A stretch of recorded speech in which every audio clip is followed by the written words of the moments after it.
point guard called your defense was playing like ass the other night.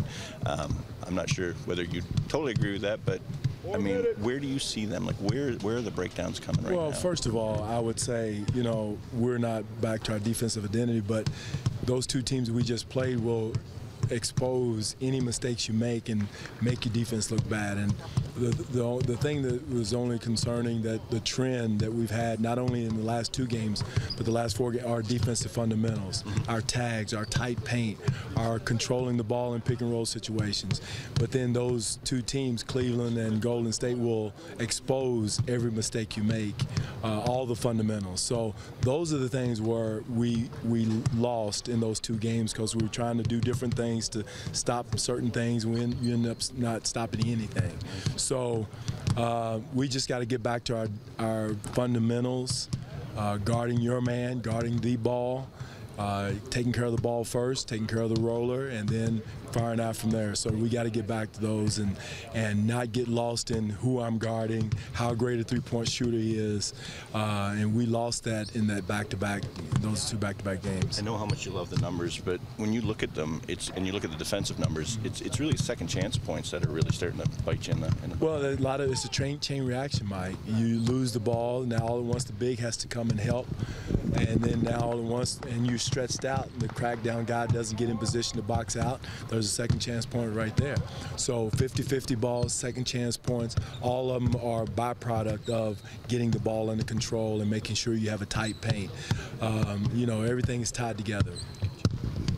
Is there a statistic that you look at to measure effective defense? Well, one is the field goal percentage. That's my number one thing is, you know, and again, you have to look back and see the quality of the shots, how they're getting the shots.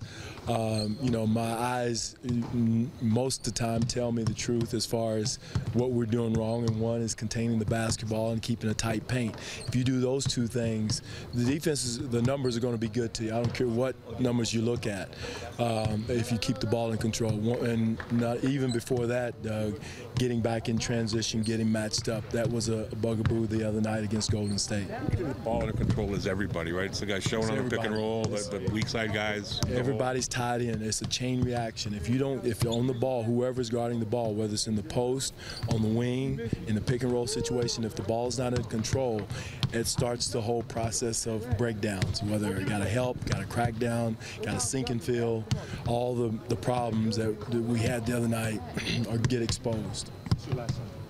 Dwane, you said Cleveland and Golden State expose your defensive mistakes. A team like Denver, not on that level, but they still have some similar abilities. This would be a good test for you guys. No question. You don't see the name LeBron James or Steph Curry, but they're still excellent offensive players. They're aggressive offensive players. They're attacking offensive players. You know, they in the post, the big guys, they play bully ball down there. Jokic will beat you up if you'll let him. Wilson Chandler, excuse me, had 28 in the game against Phoenix. So they have some very explosive offensive players if you don't come in. And you're exactly right, Sherman. They will expose. A lot of teams in this league will expose your breakdowns if you let them, and probably not as dynamic as Golden State and Cleveland. But this team here in Denver will expose you if you are not mentally prepared for the way they play. Have you ever asked DeMar to shoot more three-pointers? No, but I've never told him not to. Does that make sense? I've never said, no, don't take that shot. Because, again, you know, the only way he's going to, you know, get a rhythm shooting him is to take him. You know, he's who he is, and he knows the three-point shots he can make and take. He's got the green light from that situation, whether it's corner 3, top of the key 3, wherever he takes it. Like every team is asking all of their players, especially their scorers, to step up, but you guys have not really done that. No, and no. He's obviously succeeding. Well, we've encouraged guys. I know Luis Scola last year, we told him to shoot threes. Thompson last year, we tell guys to take them. And again, you know, a scorer like DeMar, it's funny you say that. A scorer like DeMar is one guy that you don't feel like you have to tell him to take it. He usually figures it out, whether he's attacking the paint. But if he's open, he has the green light to shoot the basketball. No one has ever told him not to shoot him, and we'd like for him to. Again, it's going to set everything else up if he does take it and make it.